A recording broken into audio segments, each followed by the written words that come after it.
Salut, c'est Jenny. J'aimerais développer un concept aujourd'hui avec toi que je trouve assez important, c'est celui de l'endurance émotionnelle.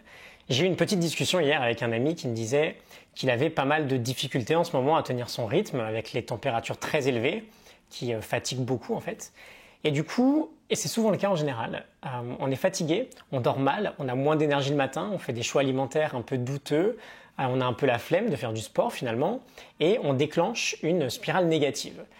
Je pense que ça nous arrive à tous assez régulièrement.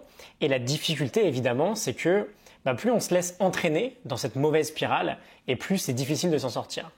Et donc, cette idée d'avoir une bonne endurance émotionnelle, c'est justement le fait d'identifier les moments où il y a un petit bug, où il y a une petite pièce dans l'engrenage, et de réussir à la retirer le plus vite possible. Et comment on fait?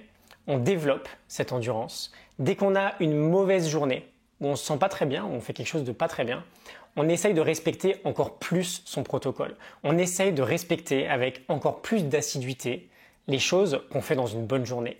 Et ça commence par nos fondamentaux, bien bouger, bien dormir, bien manger. Si on prend un exemple, on dort très mal à cause de la chaleur du coup. L'idée serait de faire encore plus attention à ce qu'on mange, d'accorder encore plus de priorité à faire cette petite séance de sport, même si c'est n'importe quand dans la journée, pour essayer de revenir sur le bon rythme le plus vite possible. Avoir une bonne endurance émotionnelle, c'est ça. C'est savoir identifier à quel moment on sort un peu de notre route et revenir aux fondamentaux, revenir à ce qu'on fait de bien dans une bonne journée le plus vite possible pour retrouver notre chemin. On a tous des choses qu'on fait quotidiennement quand on passe d'excellentes journées. Et c'est quand on va un peu moins bien qu'il faut encore plus s'y tenir. Du coup, je te pose la question. À quoi ressemble ton protocole? C'est super rassurant d'avoir des idées assez claires là-dessus, tout simplement parce que avec un bon protocole dans sa journée, tu sais quoi faire dès que ton train quotidien se met un peu à dérailler. Je vais te mettre en commentaire quelques idées de mon protocole en fait, qui peut être largement celui de tout le monde.